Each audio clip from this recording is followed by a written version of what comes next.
আজকের বিশেষ গল্প বৃষ্টি পড়ার দিনে। সে একটা বয়স যখন হাজার বাধা নিষেধ ছিল, হাজার চোখের পাহারা ছিল, সময়ে বাড়ি ফেরার শিকল ছিল পায়ে। অথচ তখনই আমাদের প্রশ্ন বিচিত্রার ফাঁকে লুকিয়েছিল গোলাপি চিঠি। কোচিং থেকে বেরোনোর পথে কাজল লেপ্টে থাকা চোখের এক পলক ছুঁয়ে যাওয়া ছিল। বেখেয়ালি আঙুলের স্পর্শে বুকের ভিতর ছটপট করতে থাকা পায়রা ছিল তখন। সেই হাজার নিষেধের বেড়াজাল পেরিয়ে ফিসফিস করে কেউ বলে যেত, আজ স্যার স্পেশাল ক্লাস নেবে, তুই আসছিস তো? আর ছিল সরস্বতী পুজো। শাড়ি, পাঞ্জাবি আর স্কুল স্কুল গন্ধের মাঝে আঁকা রংসঙে আলপনা কি সংকেত আঁকতো কে জানে। ঠিক এমনই এক সময়কে আঁকড়ে ধরে আমাদের পরবর্তী নিবেদন, বৃষ্টি পড়ার দিনে।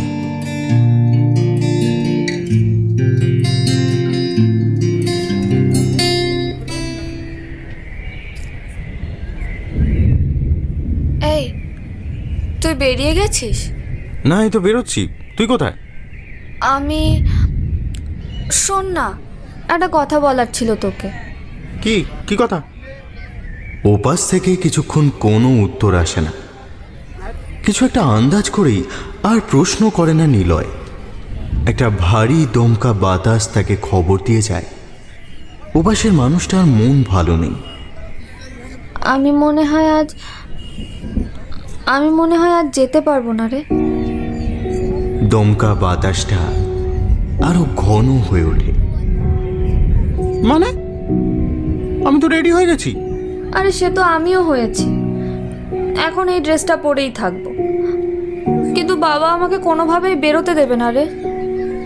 অদ্ভুত লোক মাইকি। নিলয় সামনে জুতোর র্যাকের উপর একটা জোরালো ঘুষি মারে। এরকম পুজোর দিনেও মেয়েকে আগলে বসে থাকবে? তোর আমি আগেই জানতাম এরকম একটা বাবাল হবে। একে তো বাবা এত কনজারভেটিভ, পুজোর দিনে ছেলে মেয়েদের বাইরে বেরোনো একদমই পছন্দ করে না। তার উপর আকাশের এই অবস্থাতে আরোই বেরোতে দিচ্ছে না। কি করি বলতো? পাশেই ছোট জানলা দিয়ে আকাশের দিকে চায় নিলয়। আকাশের মুখটা গুম হয়ে আছে, যে কোনো সময় ঝাঁপিয়ে বৃষ্টি নামতে পারে। আকাশটাও যেন ইন্দিরার বাপের মতোই গুমটা মুখ। এই ভরা শীতকালে বৃষ্টি নামাতে হবে, তার উপরে আজই সরস্বতী পুজোর দিনে। আকাশ থেকে চোখ সরিয়ে নিচে তাকায় নিলয়। ওদের বাড়ির সামনেটা একটা ছোট্ট পার্ক আছে। জানলা দিয়ে তাকালে তার গেটটা চোখে পড়ে। সেখান থেকে দল বেঁধে বছর 15 ছেলেমেয়েরা ঢুকছে কিংবা বের হচ্ছে।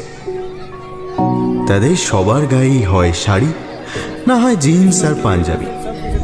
লাল, হলদে, নীল আর ময়ূরকণ্ঠী রঙে উজ্জ্বল শরীরগুলো যেন বসন্তে রাঙিয়ে দিয়েছে দৃশ্যটাকে। সেদিকে চেয়ে থাকতে থাকতে নিলয়ের মনটা বিষণ্ণতায় ভরে গেল। ইন্দিরা আজ আসবে না। এই, মন খারাপ হলো তোর? বাইরে গড়গড় করে মেঘ ডেকে উঠল। শেষ শব্দগুলো ঢাকা পড়ে গেল তাদের। সে আমতা আমতা করে বলল, বাবাকে ভুজুং ভাজুং দিয়েও আসতে পারবি না? আজ কত প্ল্যান ছিল আমাদের। আরে বাবা ভুজুং ভাজুঙে ভোলার বান্দা নয় রে, তুই জানিস না। জোর করে কিছু করতে গেলে কেলিয়ে বৃন্দাবন পাঠিয়ে দেবে। তোর আমার পিঠের কালশিটে দাগগুলোর কথা মনে আছে? বেল্ট দিয়ে কেলিয়েছিল, এখনো ওঠেনি। কেলিয়েছিল কেন? আরে রাতে বাড়ি ফিরিনি, ফোন করে বলেছিলাম যে শরণ্যার বাড়িতে থাকবে। শরণ্যার মা নিজে বাবাকে ফোন করে বলেছিল, তখন অবশ্য কিছু বলেনি। বাড়িতে ফিরতেই ব্যাস উত্তম মধ্যম। অন্যের বাড়িতে যারা রাত কাটায় তারা নাকি ভদ্র মেয়ে না। বিড়বিড় করে কি যেন বলল নিলয়, সেটা ইন্দিরার কানে গেল না। পাঞ্জাবির পকেট থেকে একটা নিপুণ হাতে ভাঁজ করা কাগজ বের করে আনলো সে।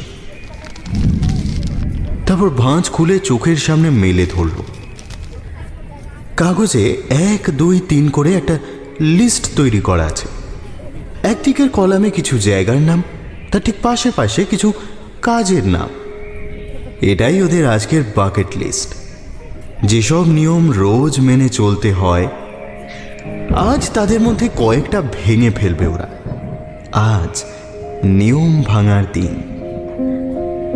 সারা দিনে বাইরে ঘুরে কিছু নির্দিষ্ট জায়গায় কিছু নির্দিষ্ট কাজ করবে বলে ঠিক করে রেখেছিল।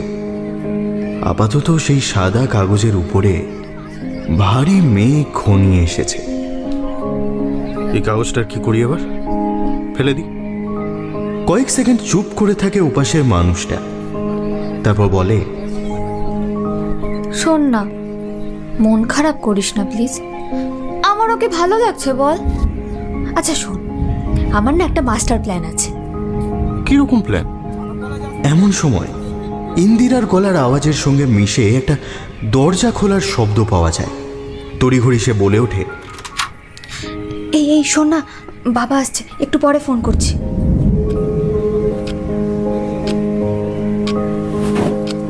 ফোনটা বালিশের তলায় ঢুকিয়ে রেখে দরজার দিকে চেয়ে সোজা হয়ে বসে ইন্দিরা। একটু দূরেই বিনাটা পড়ে আছে।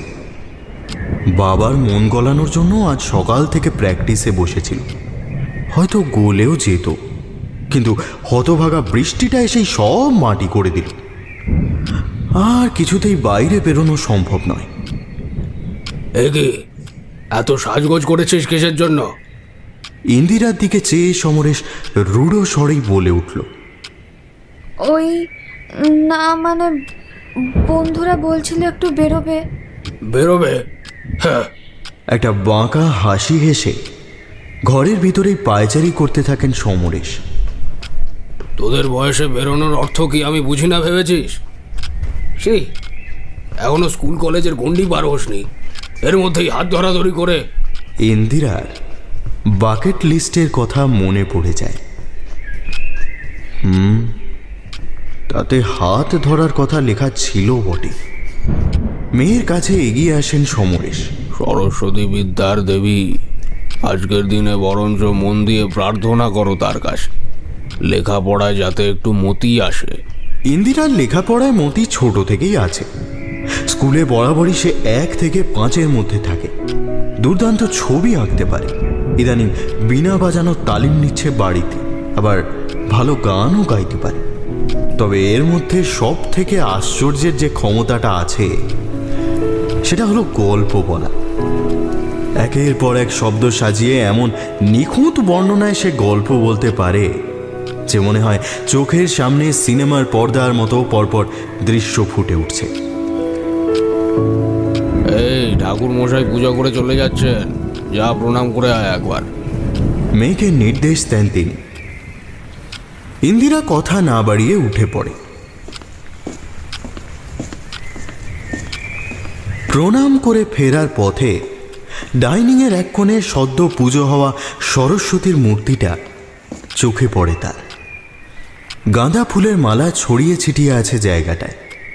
মূর্তি ঠিক পাশেই ডাঁই করে রাখা ইন্দিরার ক্লাসের বই খাতা, তার উপরেও কয়েকটা ফুল পড়ে আছে।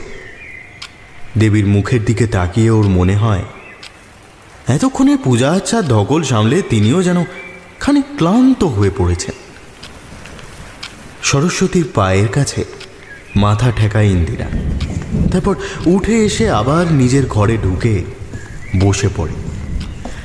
বীণার উপর মিহি আঙুল বোলাতে থাকে। আজ তো পড়াশোনা বন্ধ। সমরেশ দরজাটা বাইরে থেকে টানতে টানতে বলেন, একটু বাড়িতে বসে গান বাজনাই কর না হয়। ইন্দিরা কিছু বলে না। দরজাটা বন্ধ করে কয়েক সেকেন্ড কি যেন ভাবে সমরেশ। মেয়ের আচরণের সপ্তাহখানেক হলেও একটা বদল এসেছে। এই বয়সের মেয়েদের এমন বদল মোটেই শুভ সংকেত নয়। দরজাটা ইচ্ছা করেই বাইরে থেকে লক করে দেন তিনি।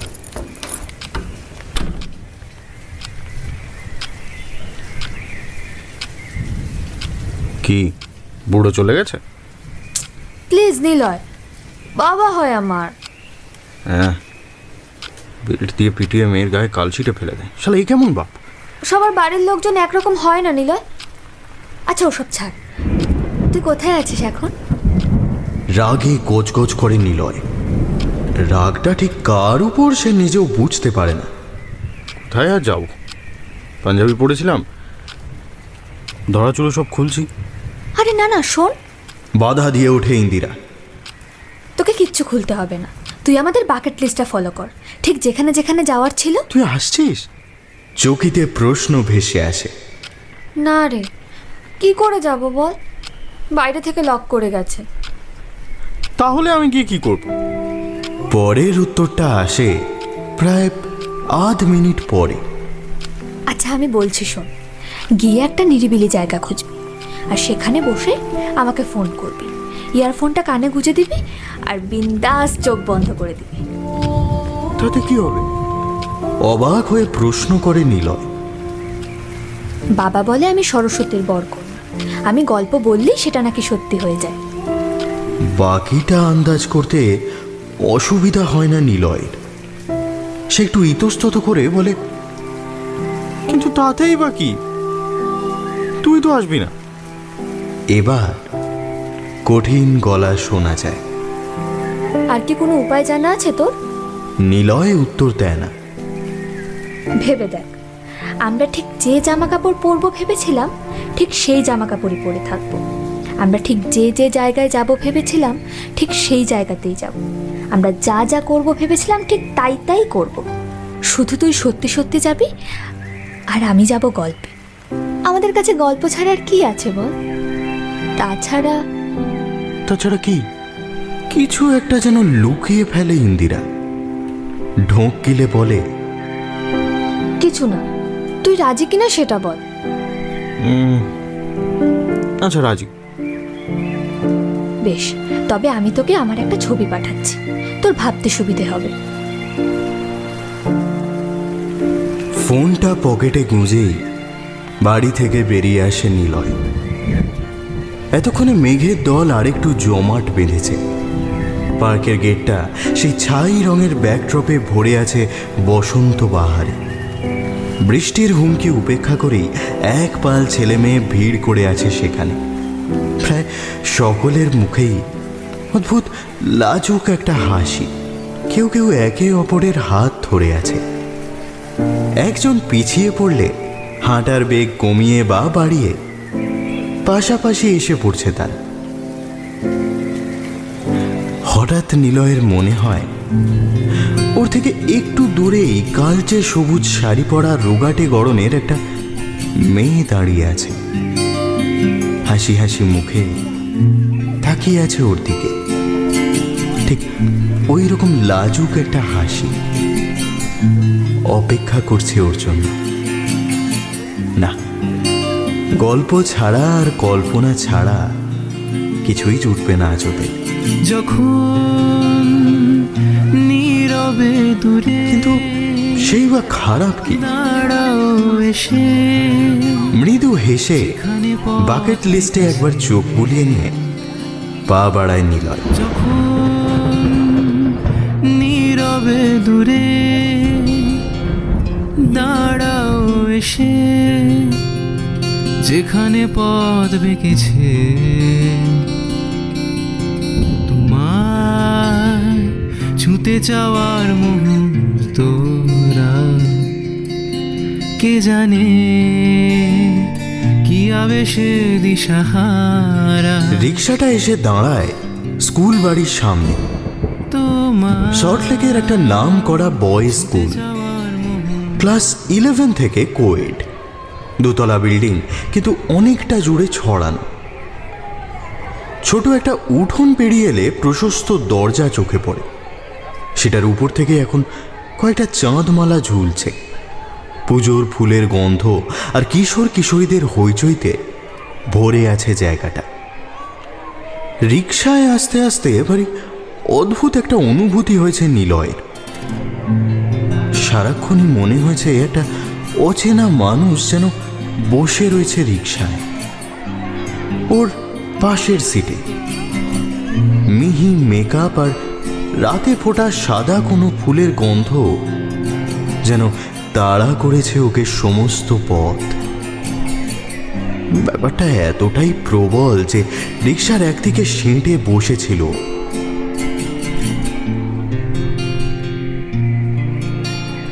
হেঁটে স্কুলের ভিতরে ঢুকে এলো নিলয়। এমন রঙিন সাজে স্কুলটাকে বছরের এই একদিনই দেখা যায়। চত্বরের ভিতরে ঢুকতেই দু একজন বন্ধুর সঙ্গে দেখা হয়ে গেল। একদিক থেকে ফ্রাইড রাইসের সবজি আর ভাজা বেগুনির গন্ধ এসে মাতিয়ে তুলেছে চাতালটাকে। অন্যদিকে একটা পরিচিত রবীন্দ্রসঙ্গীত বাজছে। চাতালের একেবারে মাঝখান বরাবর পুজো হয়েছে। ছেলেমেয়েরা স্কুলে ঢুকে কেউ মূর্তির দিকে, আবার কেউ টিচার্স রুমের দিকে এগিয়ে যাচ্ছে, প্রণাম করছে। তবে নিলয় এসব কোনো কিছুর ধার ধারল না। 11-এর ক্লাসটা দোতলায়, সিঁড়ি বেয়ে সেখানেই উঠে এলো সে।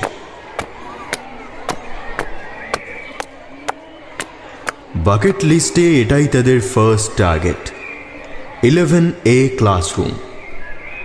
ক্লাসরুমটা আপাতত ফাঁকা। ভিতরে ঢুকে একটা বিশেষ বেঞ্চের দিকে এগিয়ে গেল নিলয়। তারপর বেঞ্চের একদম শেষ প্রান্তে গিয়ে বসে টেবিলের উপরে মাথা রেখে চোখ বুঝল। আচ্ছা, এবার বল, এখানে আসবি বলেছিলিস কেন? মাথা তুলে একটু হাসল নিলয়। ইন্দিরা দাঁড়িয়ে আছে ওর সামনে। এটা তো ক্লাসরুম, এখানে তো রোজই দেখিস আমাকে।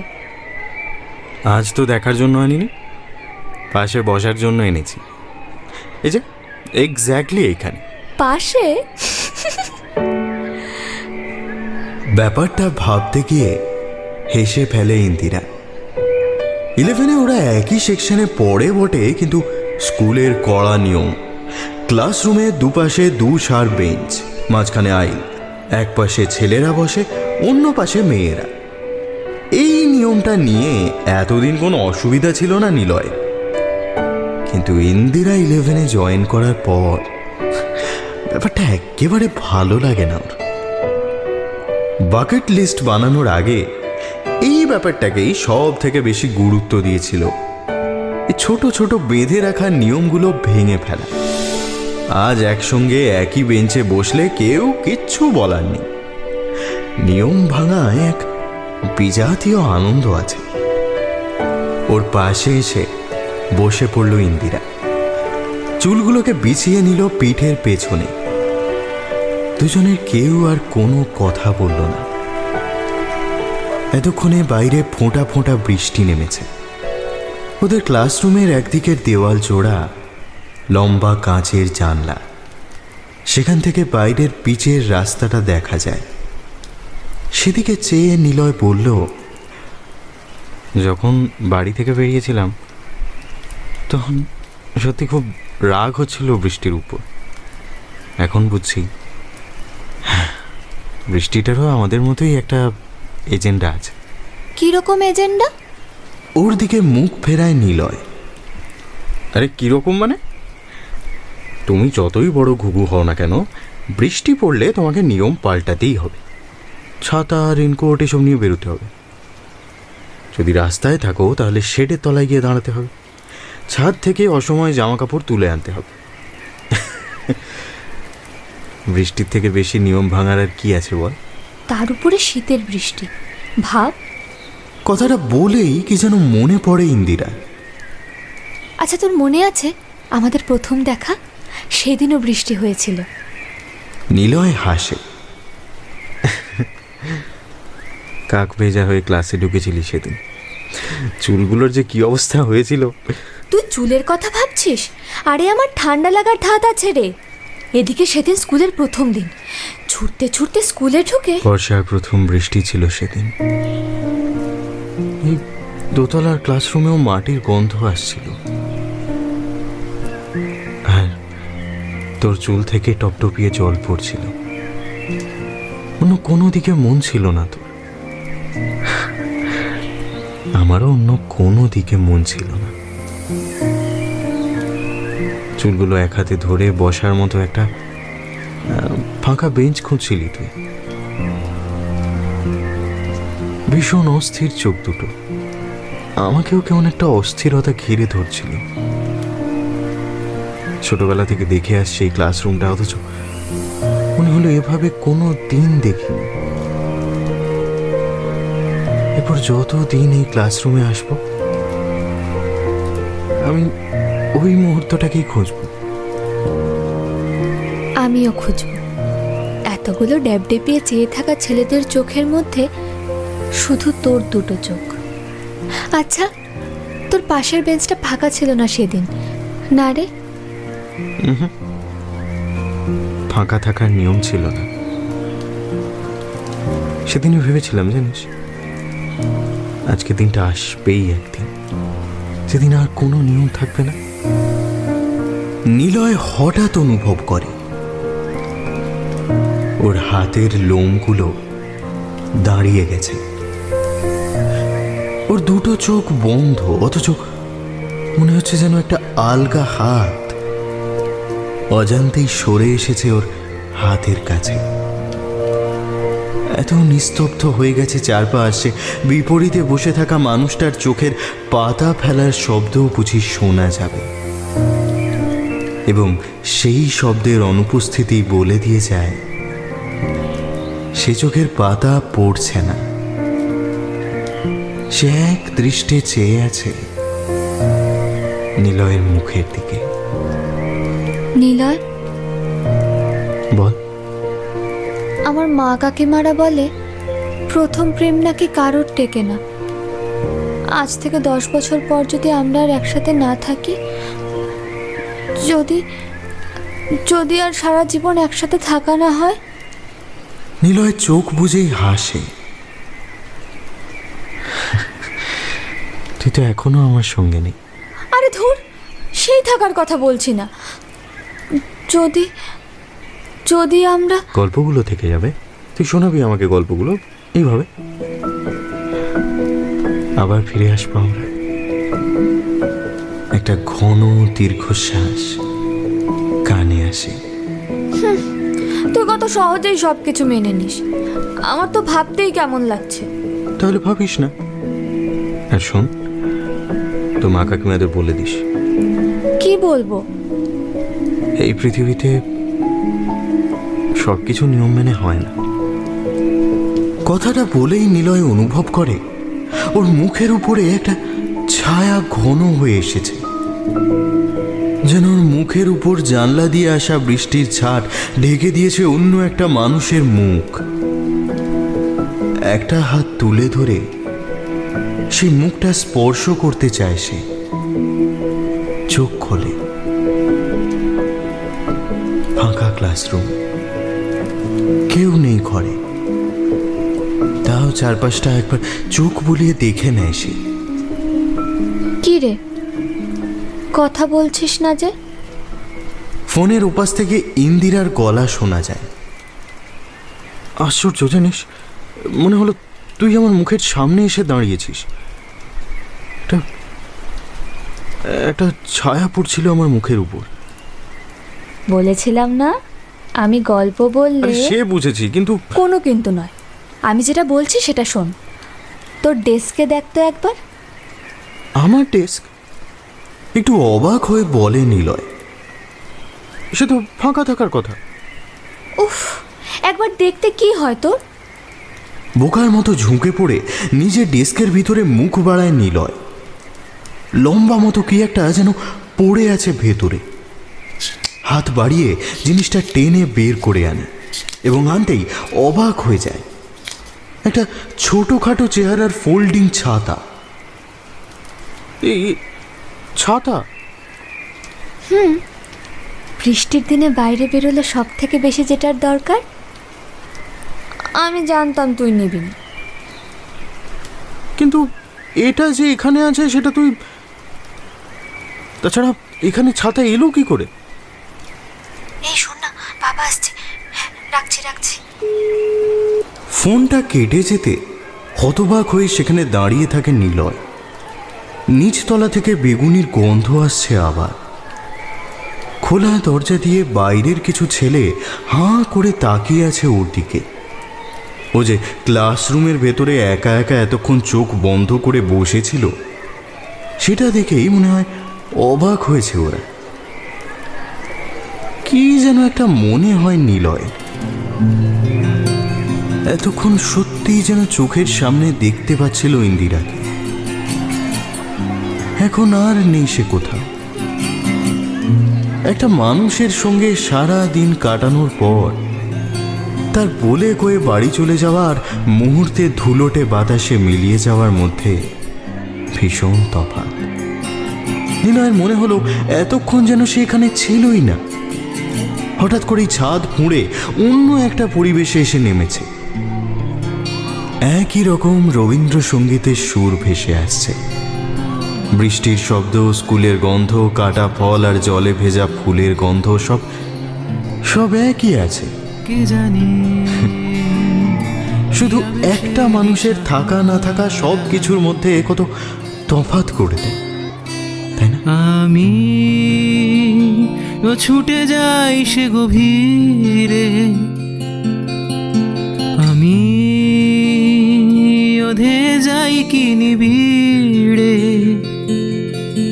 তুমি কি মরিচিকানা ধ্রুব তারা, তোমার ছুঁতে যাওয়ার মুহূর্তরা, কে জানে কি আবেশে দিশাহারা।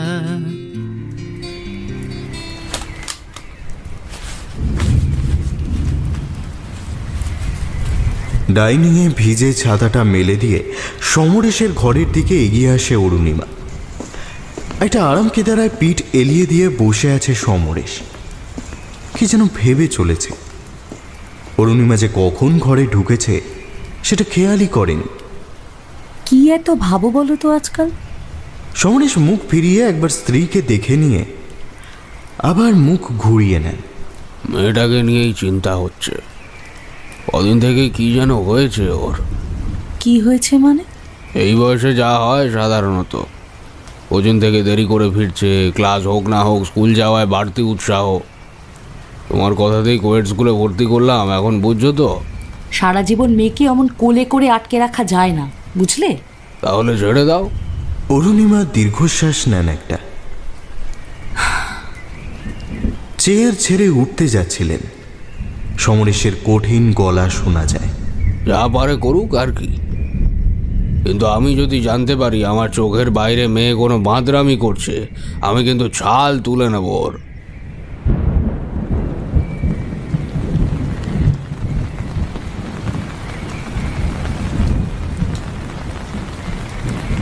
ঝিলের উপরে দুপুরের রোদ পড়ে আছে। ঝুঁকে থাকা গাছগুলো থেকে পাতা গড়িয়ে পড়ছে টুপটা। এই ঝিলের লাগোয়া মাঠের উপরে একটা প্রাইমারি স্কুল। এখানে 4 অবধি পড়েছে নিলয়। একসময় এই মাঠে ক্রিকেট খেলেছে প্রচুর।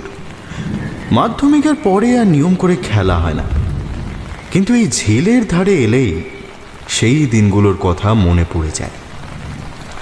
পাড়ে বসে জলের ভেতর থেকে উঁকি ঝুঁকি মারা মাছগুলোকে দেখছে নিলয়। ওর ঠিক পাশেই বসে আছে ইন্দিরা। স্পর্শ লাগছে না একবারও।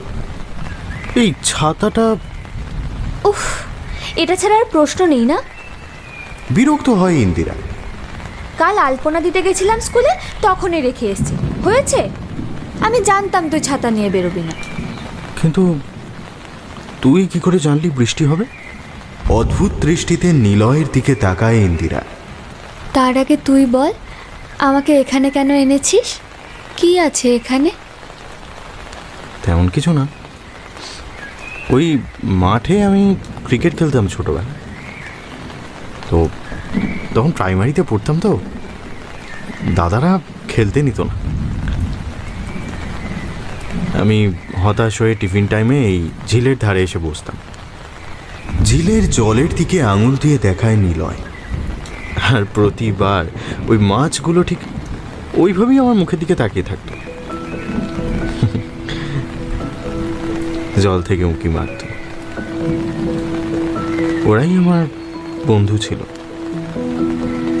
আচ্ছা, মানে আজ আমাকে ওদের সাথে দেখা করাতে এনেছিস? হুম, তোকে দেখাতে এনেছি। তুই আমার নতুন বন্ধু। ইন্দিরার থুতনিতে একটা হাসির রেখা দেখা যায়। পাগল, তুই জানিস মাছ কতদিন বাঁচে? জানি, কিন্তু ওরা অন্য মাছ। ওরা অনেক দিন বাঁচে। জলের দিকে তাকিয়ে থেকেই উত্তর দেয় নিলয়। ইন্দিরা কি যেন ভাবতে থাকে। কিন্তু এর মধ্যে নিয়ম ভাঙার কি আছে? নিলয় ওর দিকে মুখ ফেরায়। এখানে আমি একা বসতাম এতদিন, এই প্রথম আমি একা বসিনি। ছোট ছোট ঢেউ উঠেছে জলে, বড় মাছেরা ঘাই মেরে যাচ্ছে, নরম ফোঁটায় বৃষ্টিও পড়ছে। নিলয়ের মাথায় ছাতা, চোখ বন্ধ, জলের ছলছল আওয়াজ যেন মন দিয়ে শুনছে সে। মাথার ভিতর মৃদু গান বাজতে শুরু করেছে। কি অদ্ভুত না? কোনটা অদ্ভুত? আমি এখনো একাই বসে আছি, কিন্তু মনে হচ্ছে না একা। আমারও মনে হচ্ছে এই ঘরটায় আর আমি একা নেই। এই জায়গাটার আশেপাশে অনেকগুলো স্কুল থাকায় রাস্তাটা দিয়ে মাঝে মধ্যেই অল্প বয়সী ছেলে মেয়েদের হেঁটে যেতে দেখা যাচ্ছে। তাদের কেউ ফিরেও তাকাচ্ছে না ঘাটটার দিকে। অন্য ঘাটের তুলনায় এটা ভাঙাচোরা ধরনের। পুকুরটাকে ঘিরে থাকা ফ্ল্যাট বাড়িগুলোর বারান্দা থেকে শুকোতে দেওয়া জামা কাপড় ঝুলছে। কোনোটার বা জানলার টবে চারা গাছ সবুজ পাতা মেলে বাইরের বড় গাছটাকে হাতছানি দিচ্ছে। হঠাৎ করেই ওর পাশ থেকে উঠে পড়ে ইন্দিরা। ঘাটের যে সিঁড়িটা জলে নেমে গেছে তার ওপরে গিয়ে দাঁড়ায়। তার গোড়ালি ভিজে যায় জলে। হাতের মুঠোয় অল্প জল তুলে ছিটিয়ে দেয় নিলয়ের দিকে। চুড়ির রিন রিন শব্দও পাওয়া যায়। নিলয় চোখ বুজেই ভাবার চেষ্টা করল। ওকে মাঠ থেকে তাড়িয়ে দিয়েছে দাদারা। ও মন খারাপ করে এসে বসেছে ঝিলের ধারে। পাশে বসে আছে ইন্দিরা, ঠিক একইভাবে জল ছিটিয়ে দিচ্ছে। ওর আর খেলতে নেওয়া হয়নি বলে মন খারাপ হচ্ছে না। এই যে ব্যাকরণের ছক ভাঙা কিছু একটা আছে ইন্দিরার মধ্যে, জীবনের সমস্ত শূন্যস্থান ওকে দিয়ে পূরণ করা যায়। আরো কত না পাওয়া জমে আছে শৈশব জুড়ে।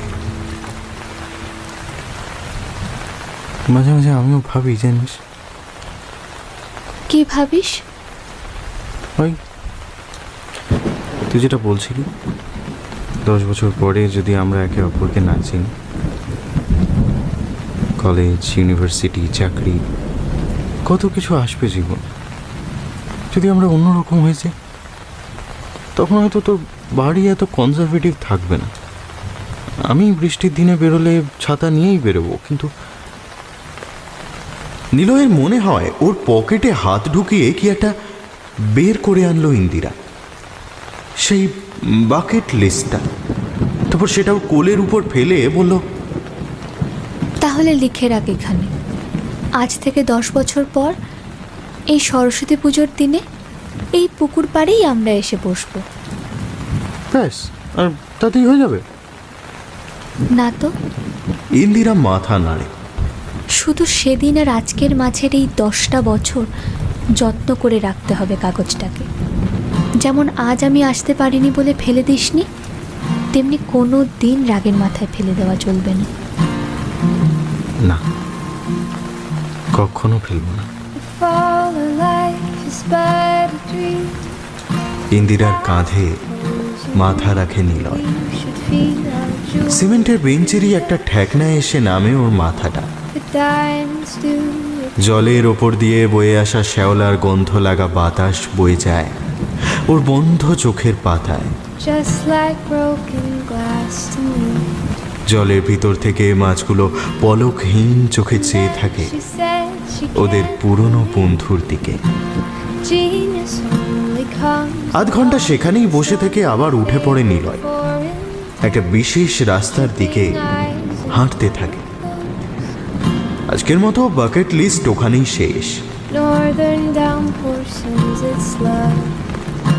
রোদ মুড়ে আসছে একটু একটু করে।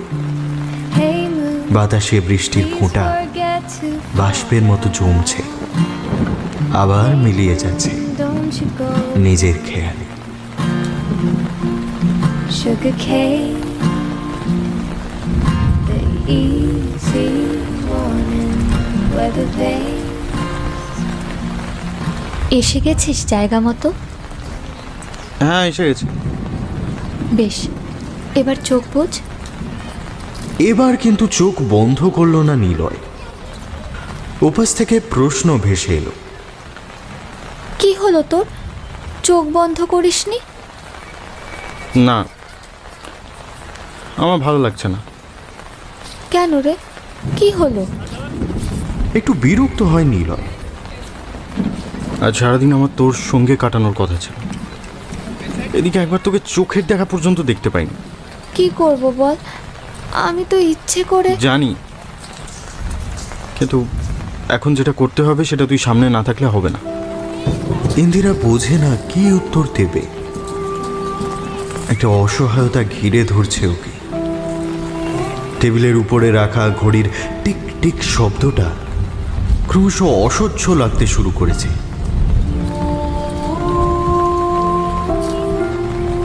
দুপুর এখনো গড়িয়ে যায়নি, কিন্তু তার মধ্যেই আকাশে জমাট মেঘ আর সেই মেঘ বয়ে নেমে আসা বৃষ্টির ফোঁটাগুলো যেন এখনই বিকেল নামিয়েছে চারদিকে। আর একটা দিন শেষ হয়ে গেল। কত কিছু ভেবেছিল ওরা, তার কিছুই করা হলো না। এমন একটা দিন আবার কবে ফিরে আসবে জীবনে? যারা ঘুরতে গেছিল সকালে তাদের মধ্যে কেউ কেউ ফিরে আসতে শুরু করেছে। ইন্দিরার মনে হয় একটা ভাঙা মেলার মাঝের রাস্তা ধরে দৌড়াতে দৌড়াতে কাকে যেন খুঁজে চলেছে, কিন্তু একটা মানুষেরও দেখা পাচ্ছে না। চোখ থেকে দুফোঁটা জল নেমে আসে ওর। সেটা আন্দাজ করতে পারে নিলয়।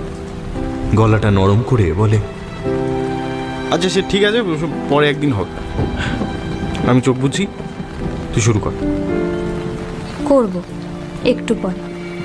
পরে? তাহলে এখন কি করব? ওপাশ থেকে উত্তর আসে না, তার বদলে ফোনটা কেটে যায়। মনটা খারাপ হয়ে যায় নিলয়ের। ছাতার শিক চুইয়ে ওর চারপাশে গোল করে জল পড়ছে। ওর ঠিক পেছনেই একটা লম্বা গাছ। ছোট থেকে এই গাছটাকে ঠিক এখানেই দেখে আসছে ও। গাছটার পায়ের কাছ থেকে একটা মাঠ শুরু হয়েছে। প্রতি বছর ফেব্রুয়ারি নাগাদ এই মাঠে একটা মেলা হয়, এবারেও হয়েছিল। মাঠের গা ঘেঁষে লম্বা মেইন রোড। কোচিং থেকে ফেরার সময় এই রাস্তা ধরেই দুজনে ফেরে, কিন্তু একসঙ্গে নয়।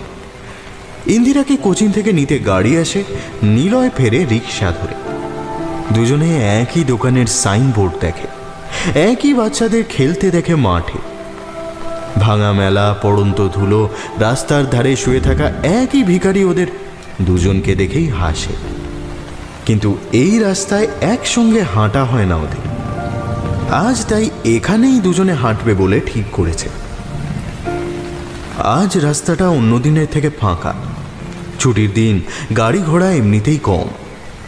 তার উপরে এখন বেশ বড় বড় ফোঁটায় বৃষ্টি নেমেছে। আরও দুবার কল ব্যাক করলো নিলয়, কিন্তু ফোনটা ধরলো না কেউ। বোধহয় মাথা গরম হয়ে গেছে ইন্দিরা।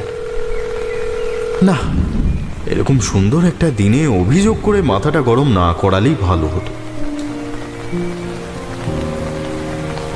আজ রাস্তার ধারে সেই ভিখারি উধাও। ক্ষুদিরামের চালের দোকান, মনোরমা সাইকেল রিপেয়ার আর মা মনসা স্টেশনারি সাইনবোর্ড কাক ভেজা হচ্ছে অবিশ্রান্ত বৃষ্টির ধারায়। আজ কি সব কিছুই অচেনা লাগছে ওর। সামনে দাঁড়িয়ে থাকা একটা গাড়ির সাইড ভিউ মিররে নিজেকে কয়েক পলকের জন্য দেখতে পেল। নিজেকেও অচেনা লাগছে না। কিছুক্ষণ ছাতা হাতে সেইভাবেই দাঁড়িয়ে রাস্তাটাকে চিনতে লাগলো নিলয়। হঠাৎ বেজে উঠল ফোনটা। ইন্দিরা কল করছে আবার। কানে চেপে ধরেই প্রশ্ন করলো সে, কোথায় ছিলি তুই? কোথাও না। আমি এখন এখানেই দাঁড়িয়ে আছি। জানতাম তুই থাকবি। আচ্ছা দাঁড়া, বাস স্ট্যান্ডে গিয়ে বসি। ছাতা মাথায় চোখ বুজে দাঁড়িয়ে থাকলে আবার। না না, যেতে হবে না, দাঁড়া। মানে এখানেই দাঁড়িয়ে থাকবো? আবার উত্তর নেই। রাস্তারই একদিকে সরে আসে নিলয়, চারপাশটা আর একবার দেখে নেয়। সত্যি এবার মুষলধারে বৃষ্টি নেমেছে। 1 মিটার দূরের দৃশ্যই অস্পষ্ট হয়ে গুলিয়ে যাচ্ছে। নিলয় চোখ বুজে। ও পাশে এখনো নিস্তব্ধতা জমাট বেঁধে আছে। আচ্ছা বুঝেছি, বল এবার। আচ্ছা বল, এখানে কেন এসেছি আমরা? এই রাস্তা ধরে আমরা রোজ বাড়ি ফিরি, আজ একসঙ্গে ফিরব। আচ্ছা চলে আয়। আওয়াজটা এসেছে সামনে থেকে। নিলয় ইন্দিরার দিকে চেয়ে হাসল, দুপা এগিয়ে গেল ওর দিকে। এখনো ছাতার উপরে বৃষ্টির জল পড়ার শব্দ। বৃষ্টির ফোঁটায় নিলয় দেখতে পাচ্ছে না রাস্তাটা কোথায় গিয়ে মিশেছে। তবে যেখানেই যাক না কেন আর কিচ্ছু যায় আসে না। ঠান্ডা লাগছে ভীষণ, চলো হাওয়ার ধাক্কা এসে লাগছে নাকে মুখে। শোন, 3টের মধ্যে এই আইডিয়াটা একদমই ভালো না। ইন্দিরার সামনে চোখ রেখেই বলে, ভালো না কেন? তোর মনে নেই আগের মাসে আমাদের গাড়ি খারাপ হয়ে গেছিল? আমরা একসঙ্গে এই পথেই অনেকটা হেঁটেছিলাম, মাঝ রাস্তা থেকে আলাদা রিক্সায় উঠেছিলাম রে। তোর সে তো সঙ্গে বন্ধুরা ছিল। তাতে কি? শোন, এর মধ্যে নিয়ম ভাঙার কিছু নেই। তাহলে তাহলে কি? অবাক হয়ে তাকায় ইন্দিরা। এই বৃষ্টিতে ভেজা রাস্তায় কনকনে হাওয়ার ঝাপটার মাঝে সমস্ত পরিবেশটাকে ভীষণ কাল্পনিক লাগছে। আর ইন্দিরাকে এখন ঠিক ততটাই বাস্তব মনে হচ্ছে। ছাটে ভিজে যাচ্ছে তার দুলন্ত আঁচল, এক মাথা চুল বেয়ে পড়ছে জলের ফোঁটা, ডাগর চোখের কোল ঘেঁষা কাজলটুকুনি ঠিক ততটাও নিখুঁত নয়। এতটা বাস্তব আগে মনে হয়নি ওকে। নিয়ম ভাঙতে হবে? আচমকাই নিলয়ের হাতটা নিজের হাতে নিয়ে নেয় ইন্দিরা। উষ্ণ স্পর্শে চমকে ওঠে নিলয়। এমনটা তো এর আগে হয়নি। এতক্ষণ ইন্দিরার কথা শুনতে পেয়েছে, ও বর্ণনার মাধুর্যে কল্পনা করে নিয়েছে, কিন্তু স্পর্শ তো করতে পারেনি। এও কি সম্ভব? ও তো এখন চোখ বুজে একটা ফাঁকা বাস স্ট্যান্ডে বসে রয়েছে, আশপাশে কেউ নেই। চোখ খোলার চেষ্টা করলো কিন্তু খুলল না। চোখ খোলাই রয়েছে ওর। তার মানে থেমে গিয়ে ঘুরে দাঁড়িয়ে ইন্দিরার সামনে দাঁড়ালো। অন্য হাতে ওর আরেকটা হাত চেপে ধরল। তুই সত্যি তুই কি করে? হঠাৎই ভারী অপ্রস্তুত দেখালো ইন্দিরাকে। হাঁ হয়ে যায় নিলয়। তুই বিশ্বাস কর, আমি এর থেকে অনেক ভালো করে শাড়িটা পরেছিলাম রে, কিন্তু দোতলার ব্যালকনির পাইপ বেয়ে নামতে গিয়ে। পাইপ বেয়ে? কি করব বল, বাবা বাইরে থেকে দরজাটা লাগিয়ে দিয়েছে। ব্যালকনি দিয়ে নামা ছাড়া আমার কাছে আর কোনো উপায় ছিল না। নিলয় এতক্ষণে খেয়াল করে ইন্দিরার জামা কাপড়ের নানা জায়গায় কাদার ছোপ লেগে আছে। মুখ থেকে মেকআপ উঠে গিয়ে কেবল ঘন কাজল আর লিপস্টিকের আভাসটুকুনি রয়ে গেছে। কিন্তু তুই? নিলয় কোন প্রশ্নটা আগে করবে বুঝে উঠতে পারে না। ফিরে গেলে তোর বাবা যদি জানতে পেরে?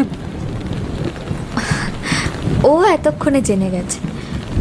বাবা তো আধ ঘন্টা অন্তর অন্তর এসে দেখে যাচ্ছিল। এই প্রথমবার ইন্দিরার কাঁধের হালকা হয়ে যাওয়া দাগটার দিকে চোখ চলে যায় নিলয়।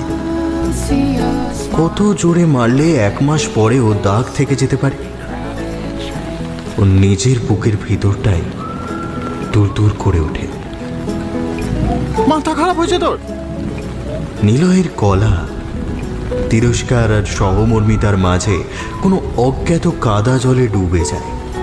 আজ নিয়ম ভাঙার দিন না, তাই এই নিয়মটাই বা মানবো কেন বল? ঝমঝমিয়ে পড়া বৃষ্টিতে ভিজতে থাকা মেয়েটার দিকে একটানা চেয়ে থাকে নিলয়। ও নিজের শরীরের নিচের দিকটাও ভিজতে শুরু করেছে রাস্তা থেকে ছিটকে আসা জলের ছাটে।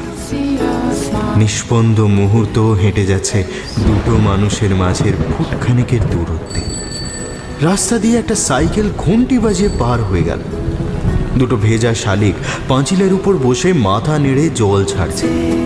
পুরনো গাছটার পাতাগুলো বুক থেকে ট্রাফিকের কালো রং ধুয়ে মহানন্দে স্নান করছে। মাঠের উপরে দাঁড়িয়ে থাকা ভাঙা মেলার নাগরদোলাটা হাওয়া জলের ঝাপটায় অল্প একটু নড়ে উঠল। কেউ দেখল না ওদের। আজ কেউ ওদের দিকে নজর দেবানি। তুই এবার বল, কেন এসেছি আমরা এখানে? এমা বললাম তো এই রাস্তা। না, ওগুলো সত্যি নয়। ভারী অস্বস্তি শুরু হলো নিলয়ের। আজ বাড়ি থেকে বেরোনোর সময় থেকে অস্বস্তিটা ঘিরে ধরেছে ওকে। ইন্দিরাকে এতদিন স্কুল ড্রেসে দেখে অভ্যস্ত সে। কখনো আঙুলের ফাঁকে পেন ছিল, থুতনিতে আনমনে লেগে যাওয়া কালির দাগ ছিল, চিরুনির কড়া শাসন অমান্য করা উস্কো খুস্কো চুল ছিল কপালের উপরে। বাবার ভয়ে তড়িঘড়ি বাড়ি ফেরার তাড়া ছিল, ক্লাসের ফার্স্ট গার্ল হওয়ার দায় ছিল। আজ ওর চোখের দিকে চেয়ে সেসবের কিছুই আর দেখতে পেল না নিলয়। বরঞ্চ কাজল ধোয়া চোখের কোণে এক অদ্ভুত জিজ্ঞাসা খেলা করে যাচ্ছে। যখন নীরবে এমন দুটো চোখ, যেই এলোমেলো হাওয়ার থেকেও তীক্ষ্ণ ফলায় এফোড় ওফোড় করে দিচ্ছে ওর মনের বাঁধন। নিলয়ের মুখ থেকে ভাষা হারিয়ে গেল। অস্বস্তিটা আরো বেশি করে ঘিরে ধরল। দাঁড়াও এসে যেখানে পথ বেঁকেছে। ঠিক এই সময়ে অদ্ভুত একটা কাণ্ড ঘটে গেল। ভাবনায় ডুবে গিয়ে নিলয়ের হাতের জোর আলগা হয়ে এসেছিল। দমকা হাওয়ায় আচমকায় কোথায় যেন উড়ে গেল ছাতাটা। কি আবেশে দিশাহারা। কিন্তু নিলয় যেন খেয়ালও করলো না ব্যাপারটা। দুটো অপরিণত কিশোর কিশোরী ওদের রোজকার আসা যাওয়ার দেখা না দেখার ফুটপাথে দাঁড়িয়ে ভিজতে লাগলো অবিশ্রাম বৃষ্টির ধারায়। যখন রোদেরই কণা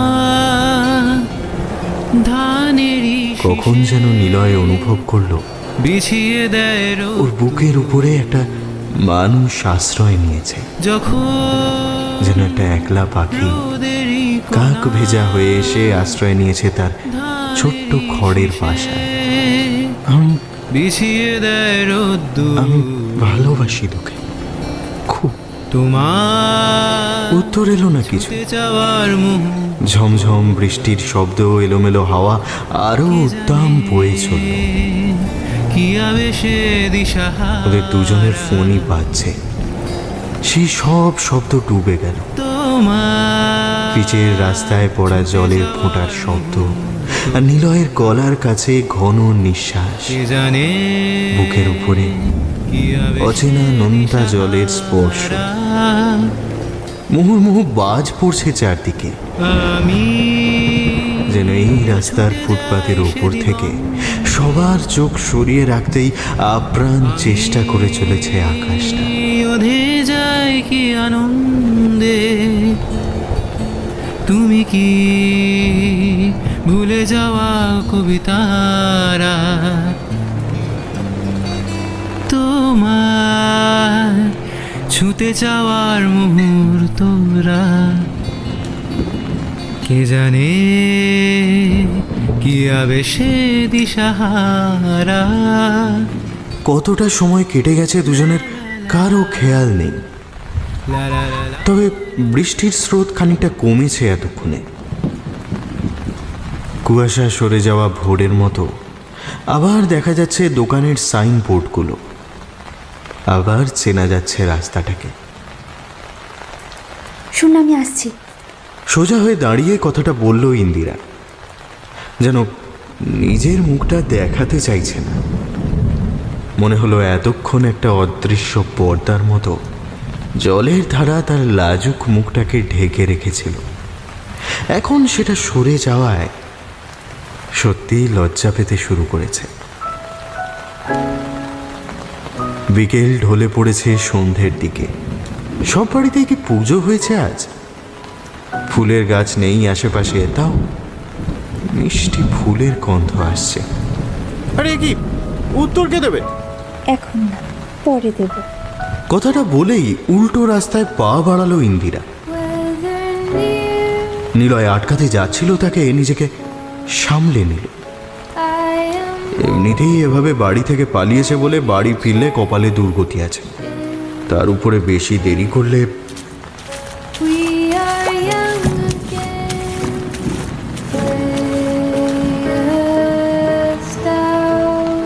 রাস্তার অপর প্রান্তে ইন্দিরার শরীরটা মিলিয়ে আসতে আরও কিছুক্ষণ সেইভাবে ভেজা শরীরে দাঁড়িয়ে থাকে নিলয়। ছাতাটা কোথায় উড়ে চলে গেছে কে জানে, আর হয়তো খুঁজে পাওয়া যাবে না। বুকের উপর এখনো যেন ইন্দিরার মাথার ওজনটা অনুভব করতে পারছে। হয়তো ওর বাকি জীবন ওই ওজনটা রয়েই যাবে ওর বুকে। মিহি একটা হাসি হেসে সেও ফেরার পথ ধরল।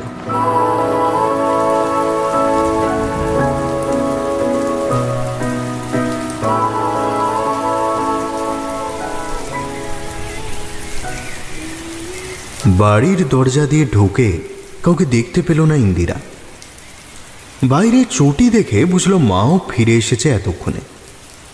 ইন্দিরা বুঝলো আজ আরও কয়েক ঘা বেশি পড়তে চলেছে পিঠে। তার ব্যথা কিছুদিন থাকবে, তার উপরে এমন চুপচুপে শাড়ি গায়ে লেপটে আছে যে সন্ধ্যায় নির্ঘাত জ্বর আসবে। দোতলায় উঠে সে দেখল ওর ঘরের দরজা খোলা, তবে ঘর ফাঁকা। বাবা মায়ের ঘর থেকে চাপা কথাবার্তার আওয়াজ আসছে। ঠিক কি নিয়ে কথা হচ্ছে ইন্দিরা শোনার সাহস করল না। দ্রুত বাথরুমে ঢুকে শাড়িটা পাল্টে বাড়ির জামা পরে নিল সে। তারপর ভেজা চুলেই ঘরের দরজাটা ভেজিয়ে এসে বসলো বিছানার উপর। বীণাটা এখনো পড়ে আছে ওর সামনে। ইন্দিরার বুকের ভেতরটা দূর দূর করছে, তাও সমস্ত শরীর জুড়ে খেলা করছে এক অদ্ভুত পরিতৃপ্তির রেশ। একটু দূরে আয়নাটার দিকে চোখ পড়লেই দ্রুত চোখ সরিয়ে নিচ্ছেও। আজ রাতের গণধোলাইটার কথা ভেবেও ভয় লাগছে না এতটুকু। অবেলায় স্নান করলি নাকি আবার? কখন বাবা ঘরে এসে দাঁড়িয়েছে বুঝতে পারেনি ইন্দিরা। কোথায় যেন হারিয়ে গেছিল সে। গলকণ্ঠটা ওঠানামা করলো বার দুয়েক। চুল ভিজলো কি করে তোর? শান্ত গলা সমরেশে। ওই একটু বাইরে গেছিলাম। ইন্দিরা বুঝতে পারছে যে কোনো সময় ওর গালে একটা সপাট চড় এসে পড়বে। তাই নাকি? কখন? না মানে একটু আগে। মাথা নিচু করে শক্ত মুখে উত্তর দেয় সে। এই শুনছ, এই ঘরে এসো একবার। উঁচু গলায় স্ত্রীকে ডাকলেন সমরেশ। হ্যাঁ বলো। তুমি বললে ও ঘরে আছে, এদিকে ও বলছে নাকি বাইরে বেরিয়েছিল। কথাটা শুনে একটু ভুরু কুঁচকে যায় মহিলার। সে কি, আমি তো এসে দেখলাম ও ঘরেই বসে আছে। কখন বেরিয়েছিলি তুই? ইন্দিরা কি বলবে বুঝতে পারে না। মা কি ওকে বাঁচানোর চেষ্টা করছে? মাই দরজা খুলে ফাঁকা ঘর দেখে বাবাকে গিয়ে মিথ্যে বলেছে।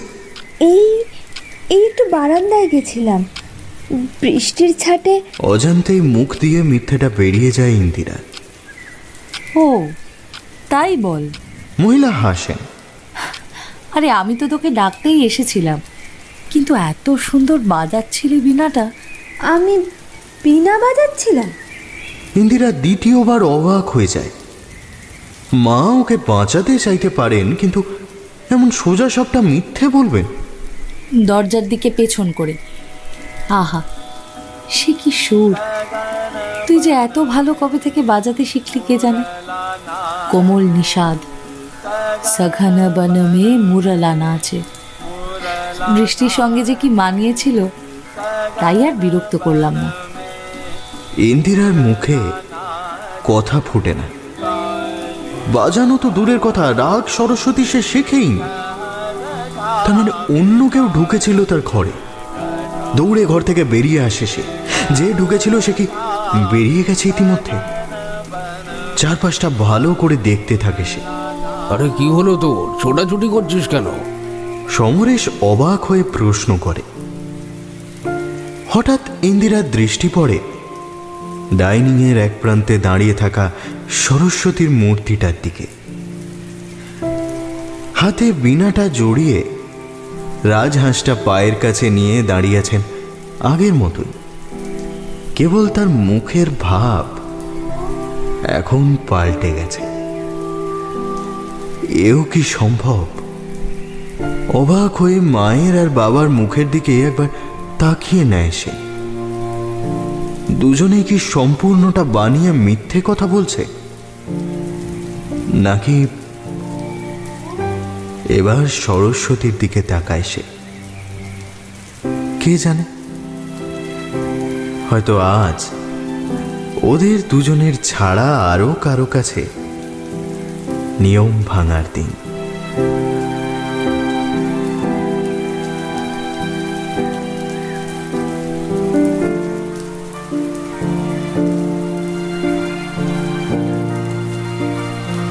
একটা চাপা সুর ভেসে আসে।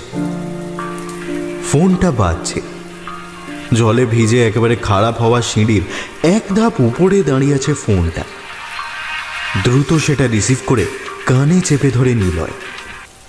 তুই জাস্ট ভাবতে পারবি না আজ বাড়িতে যা হলো না। শুরু হয়ে গেছে তো এর মধ্যেই? আরে ধুস, ওসব কিচ্ছু না। মা বাবা পুরো কোল, কিন্তু তুই বিশ্বাস করবি না। তুই থাম তো, আমাকে উত্তর পর্যন্ত দিলি না, দুম করে চলে গেলি। নিলয়ের গলায় অসন্তোষ ঝরে পড়ে। সব কথার উত্তর দেওয়ার জন্য দাঁড়িয়ে থাকতে হয় না। সে আমিও জানি, কিন্তু চোখ বোঝ। আবার তোর কথাটা বলেও সত্যিই চোখ বুজে নিলয়। ওপাশ থেকে তেমন শান্ত গলাতেই নির্দেশ আসে। এবার পাঞ্জাবির পকেটে হাত দে, বাঁদিকের পকেটটাই কিন্তু। নির্দেশ মতো হাত ঢোকাতে আলগা কিছু একটা হাতে লাগে নিলয়ের। একটা কাগজ। সকালে বেরোনোর সময় তো এটা ছিল না। মানে একটু আগেই ইন্দিরা কাগজটা, সেটা খুলে চোখের সামনে ধরে নিলয়। ভেজা চুপচুপে হয়ে যাওয়া ছেঁড়া খাতার পাতায় বড় বড় অক্ষরে লেখা, আমিও ভালোবাসি ভীষণ। নিলয় হাসে। কোনো শব্দ হয় না সেই হাসিতে। তাও উপাস থেকে প্রশ্ন আসে, এই তুই হাসছিস কেন? মিহি কৌতুক মিশে যায় গলার স্বরা। আসলে মিলন শোনা, বাবা আসছে, আমি তোকে একটু পরে ফোন করছি, দাঁড়া। নিলয় কি বলবে ভেবে পায় না। ফোনটা কেটে যেতে সেটা রেখে দেয় নিলয়। ক্রমশ তার মুখ জুড়ে ছড়িয়ে পড়ছে হাসি। জানলার কাছে এসে দাঁড়িয়ে পড়ে সে। পার্কটা এতক্ষণে আবার ফাঁকা হয়ে গেছে। আবার শুরু হয়েছে বৃষ্টিটা। ঝিমঝিম করে শব্দ হচ্ছে। সময়টাকে নিঃসন্দেহে গোধূলি বলা যায়। তা ওর মনে হয় গোধূলির ঘোলাটে রঙের আড়াল টেনে আসলে একটা নতুন ভোর নামছে বাইরে। কে জানে এমন একটা বৃষ্টি পড়ার দিনে প্রকৃতিও হয়তো নিয়ম ভাঙার খেলায় মেতে ওঠে।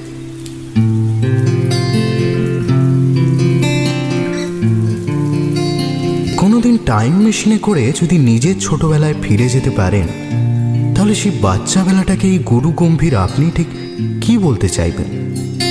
আপনার কথা জানি না, কিন্তু আমি বলবো, জীবন আমাদের টাকা পয়সা কিংবা সাফল্য আসলে এসব কিছুই দেয় না।